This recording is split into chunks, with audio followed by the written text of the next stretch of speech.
Thank you so much for being here today. We're glad to have you all online.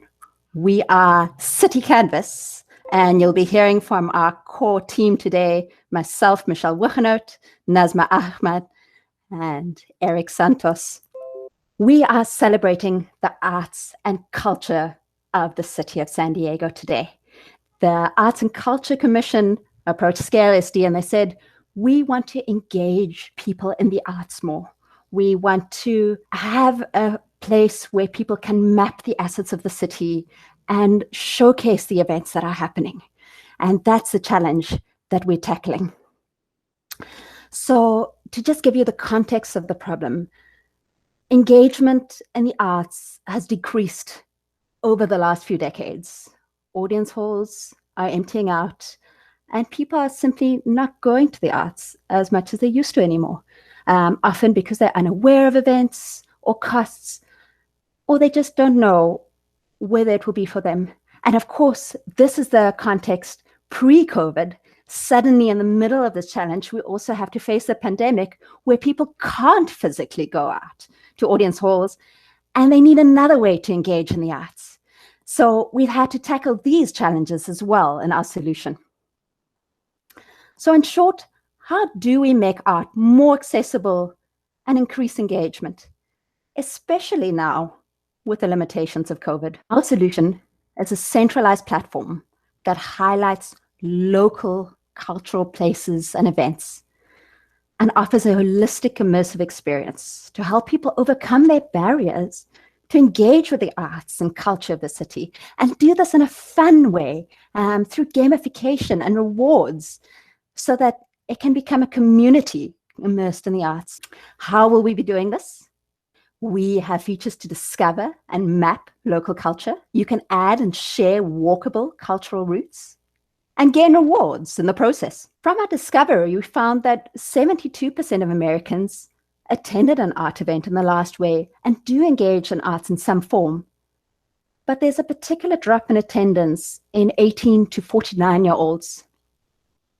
Though in 2015, 62% of people were still engaging in the arts through social media. And we can expect these numbers to be much higher, of course, now just through passage of time, but also in this era of COVID, where people are connecting more online. People are drawn to the arts because they want to feel part of something bigger. They want to feel alive and present.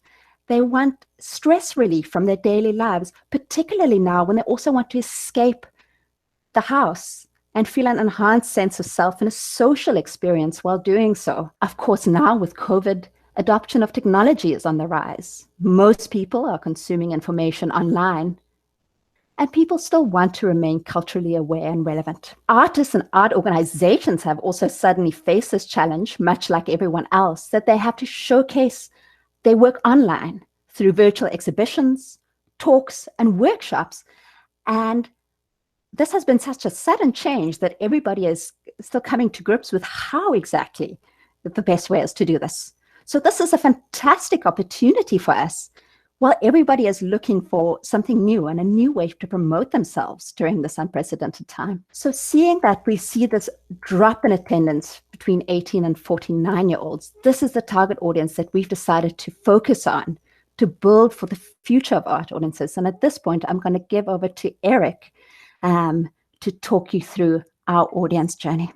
Thank you, Michelle. Based on the discovery stage listed above, since there has been a decline of people who are interested in the arts, especially between the ages of 20 and 40s, we then found that this would be a perfect that they would be a perfect target audience for this age range. So we were then able to delve in the minds of our target audience to see their journeys and barriers they faced when finding and managing an art event. These journeys and barriers include awareness, which is the limited knowledge a person has regarding the event. Typically, common questions that arose were, "What is the event about?" or where and when will it be held? Expectations, which is a personal barrier, meaning, will that event suit the person, or will that event be catered to that person's uh, needs or so? Practicality, The commonly practicality, the commonly asked questions regarding the event of the time and cost, or will the event fit in their busy schedule? Can they afford the event tickets, or or is the event kid friendly? Because we have many of our target audience are family men or middle age, and experience, which includes sharing the experience they had regarding the event. In addition, research shows that these four journeys and barriers are the things that stop people from going to the event, especially awareness and expectation of the event. From this, we were able to find four people and find their pain points of their experience of finding an event, and we were able to create see four different personas. So the first one, Josh, the family man, who has a child, therefore wanting to filter family friendly events, and the reason is how can we separate the events that is suited just for family friendly events. Z, the fun lover, who seeks exciting events, and his main motivation in life is to go to those events that are fun and not boring.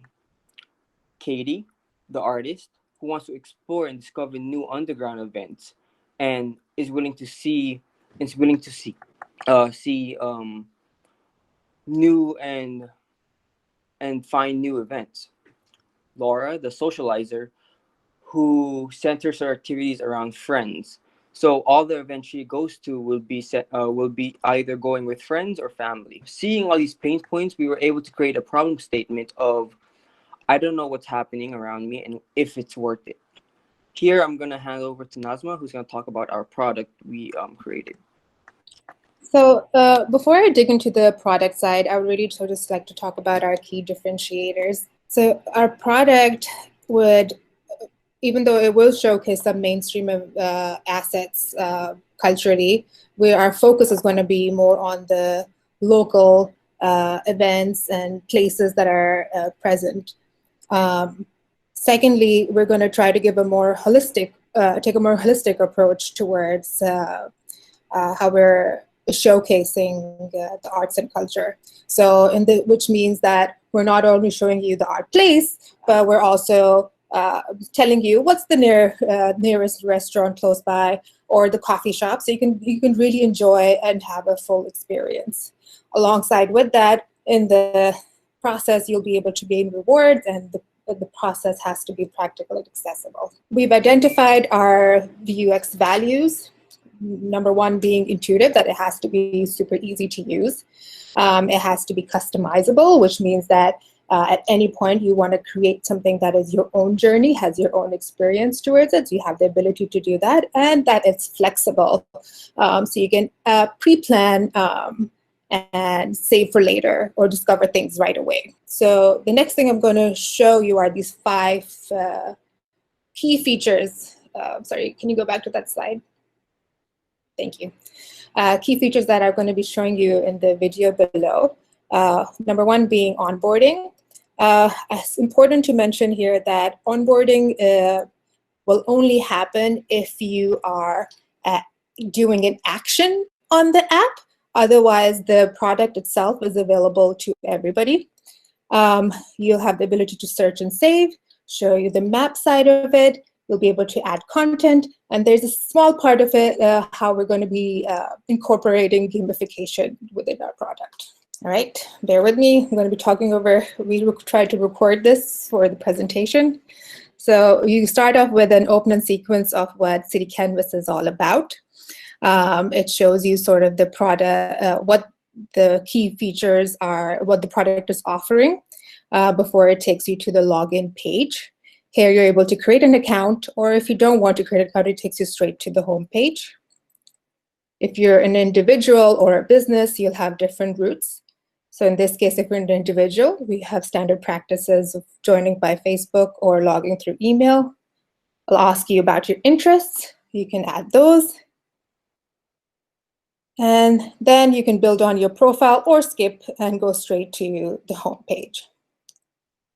On the home page, you have a search bar. It shows you different categories that we have, along with tags. It'll allow you to see what's happening that day based on whether it's public art or online events or galleries, and you can sort of scroll through that. You also have the category of looking at cultural online, which is what the things that we were finding during COVID. And you have the options to see some curated cultural walks. So in this case, let's say we want to see what's happening online, and you get a list of all the things that are happening. We've also allocated ad space because this could potentially become our revenue stream. You, as a user, have the option to save. So I'm trying to make that super easy. You have a wish list, and you have saved routes. In this case, since it's an individual destination, you can save it to your wish list. And if you go down to your navigation save, you'll be able to see that event over there. Going back to the home page, let's say you decide to take a cultural walk, in this case, North Park. It'll give you a bunch of different options or different routes you can take. And this, we've identified one as the mural walk. And it's all public art. And it gives you a form of a list. And alongside with that, you can switch and see it as a map. So right now, we're going to go back to the lists version. Within the list version, you'll see a sponsored ad, which would be like a local business or coffee shop, but then it really does become part of the journey itself, and they can sponsor this too. You have the ability to delete if you don't want to visit something.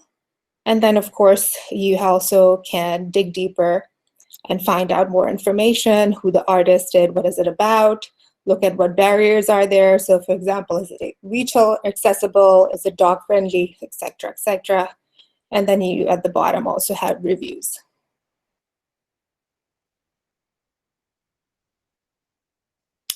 Now, I'm going to show you how a little bit of the gamification part could work. So if you imagine that you're on this journey, and let's say we're on the second destination spot, there will be a pop-up that comes up, and that will ask you to check in the location. If you do so, you earn a certain amount of points. And if you take a photo, you can open up a cultural challenge. So let's say we check in. If you go to your profile, you'll be able to see a lot more. It shows you what your current points are, your daily streak, what achievements, these could be potential badges, what stats, and in stats we're thinking about the participation that they'll be doing. So like if they go to an event and they check in, then the stats increase accordingly. And then our cultural challenges, which could vary between being a trivia question or actually going to a site and gaining points from there. Also, the thought is that maybe we can have some of them locked. So as you're progressing through the, or doing more things, more of these would open up for you.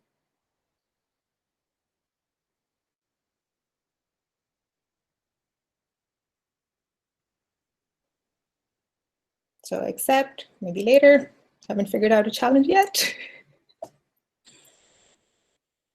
All right, so the last feature is this add button. And what that would allow you to do is you can contribute to this app. So you can add a destination, an event, or a review. In this case, a destination. And you add your name, location, or we ask a few questions. You can add a picture. Once you add a picture, you can submit it. And that submission comes to us. And we're able to evaluate whether it's appropriate for the app or not. And then we'll sort of go from there on. That's kind of where we are in terms of features for the product. What I would like to just reiterate here is like we're really trying to approach it in a more holistic experience. So really involving the local businesses and the art and culture industry. Here on, I'm going to hand it over to Michelle to talk about the business model. So thinking about the benefits for our users, firstly, they can find what's nearby. They can discover local and underground artists that are not necessarily featured on other sites. And they have an ability to pre-plan and save things ahead of time, thereby also saving time that they might not be able to do on other sites, and really form part of a community in this sharing and creating and celebrating their own spaces and the places that are of importance to them. In terms of the city, they can get a fine-grained understanding of their return of investment of government arts funding by being able to see which events and places people engage in and what they're interested in. Can increase public engagement by having people add the things that they are interested in and also see things that are tailored to them. And really quite uniquely, they can collect consumer engagement as well as cultural asset data to guide cost-effective spending. Again, to see which neighborhoods are culturally rich neighborhoods, which neighborhoods need further support, and what assets the city have, what people are interested in, to claim San Diego as a culture-rich city, important for tourism and also seeking funding for further development. Of course, we also want to promote community-based spending and support for local businesses. For businesses, there's incentive to drive sales by being featured on here. We can generate leads for them from our customer database, and they can access targeted marketing for specific demographics or neighborhoods, thereby increasing their revenue, not just with the increased foot traffic that we hope to drive for it, but also by the exposure and the reviews that we have on there. For example, Yelp found that a 1-star increase in a review led to a 7% increase in revenue for businesses. And this was particularly true of local, smaller businesses. In terms of the market, we have 35 million visitors a year to San Diego, and 1 million locals engaged in the arts in San Diego. Breaking that down further, looking at our target group, aged 20 to 40, an estimated 430,000 people attended a culture event in the last year. And an estimated 260,000 were active in the arts and culture on social media already. So that's the local market.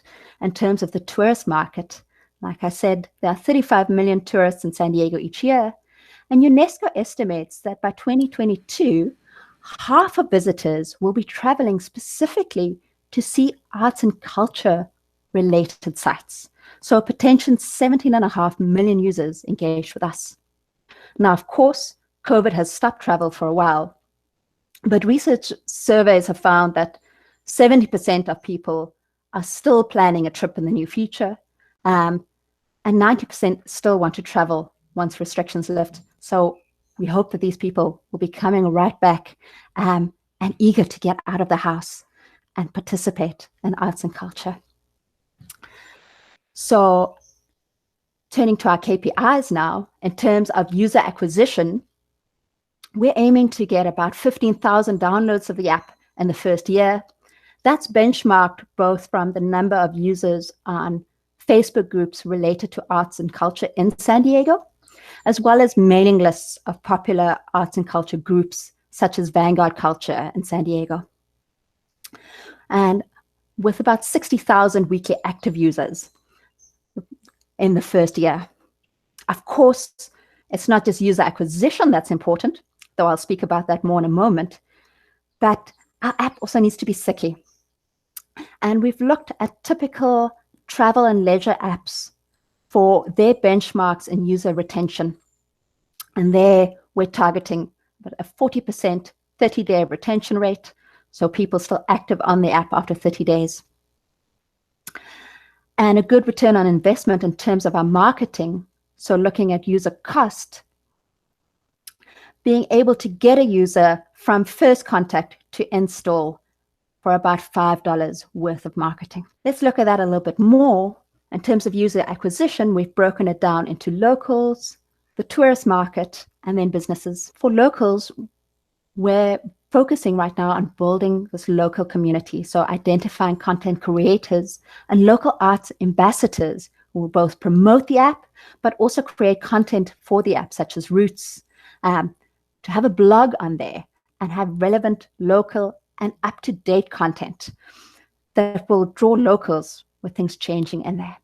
We also want to leverage existing arts and culture groups on Facebook and art organizations, as well as, of course, scale. We'll be present at local festivals and big events such as Comic-Con, which of course draws thousands every year, and have marketing drives such as a geocaching challenge for a limited period of time where people can discover arts and cultural items in their area. Of course, a lot of it will also be social advertising, both word of mouth and on social media.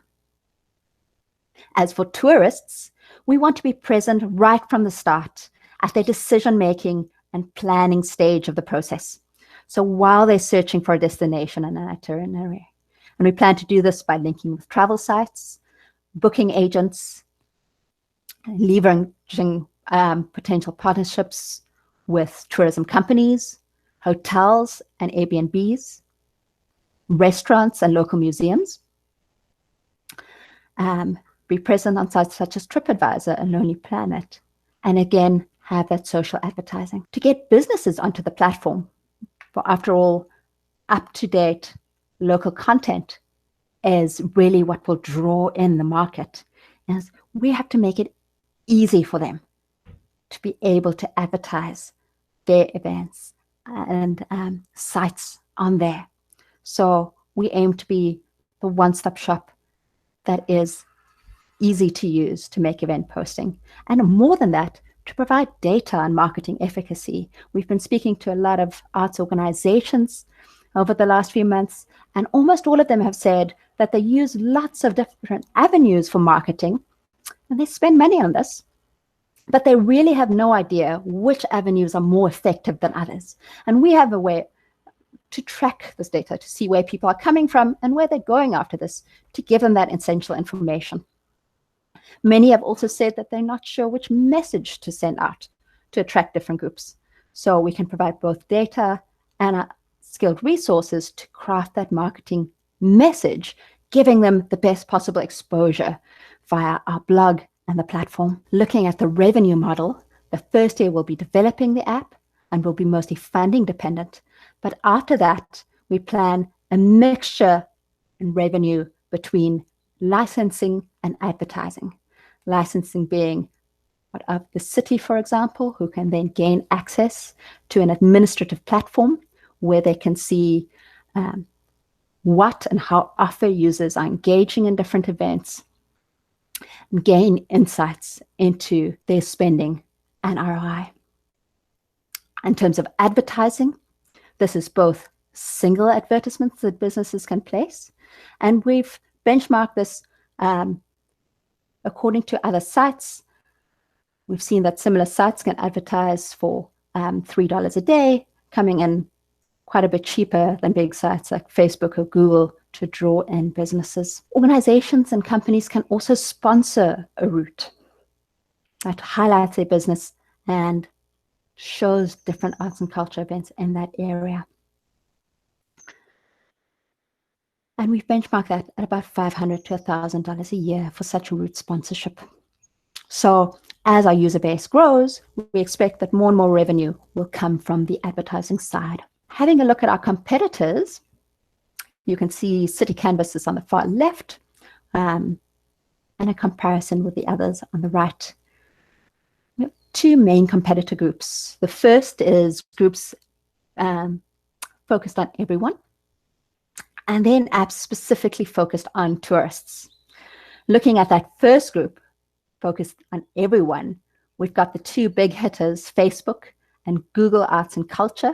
On the one hand, Facebook, great for finding real-time events, both mainstream and underground, and offers reviews, but not customizable. There's no way to save those things on a calendar, so it's easy to lose events and hard to keep track of it. You also have no way to see what else is happening in the area. No mapping functionality. Google Arts and Culture brings you close to the arts, but they tend to feature mainstream events. So although you can see, for example, the Natural History Museum in Balboa Park, you're not going to find smaller emerging artists on there, which are the people that we really want to feature. Turning over to the tourist side then, the app probably most similar to us is Culture Trip, which focuses on tourists and specifically on arts and cultural type tourism. Again, although they've got a fairly broad reach, it's quite shallow, and they tend to focus mainstream events, no real-time events, and not so much smaller artists. Others like TripAdvisor and Lonely Planet have a broader focus than just arts and culture. So again, tend to have only the bigger events on there and tend not to update as frequently. Whereas apps such as Spotted by Locals and With Locals have monthly subscription costs associated with them and are focused more on having locals show you around. Whereas our app, you can go on your own cultural walks. What we want to highlight here is the holistic experience that you can get, seeing both things in your area from bigger and smaller events, and events that update and change, and you can be rewarded for sharing it. That's not present anywhere else. Moving on to our timeline, we're currently building the prototype and we'll soon start testing that and refining it. At the same time, we're developing our brand concepts and building partnerships with businesses, arts organizations, and individual artists who can become content creators and ambassadors for us. Moving into the third quarter of this year, we'll start building for scale and adding features to our prototype, as well as really kicking in our marketing drive towards the end of 2020, focusing especially on social marketing and word of mouth and demand generation, generating content on our blog, leading up to our launch early 2021. So, why us? We are a team that I'm proud to say is diverse, both in skill set and cultural backgrounds. Both myself and Eric come from data science backgrounds. My background is also in psychology and behavioral data science, as well as tech leadership. Nazma is really our art guru on here, the design practitioner with experience building creative teams and building a vision for tech startups, particularly within the arts and culture field. And then we've got two fantastic full stack developers on board, particularly with experience in mobile development, mapping, and finance. So that is our team, and we'd be happy to lead any questions after this. But now I'd like to ask you to join me in experiencing that route.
So thank you very much. We are CityCanvas.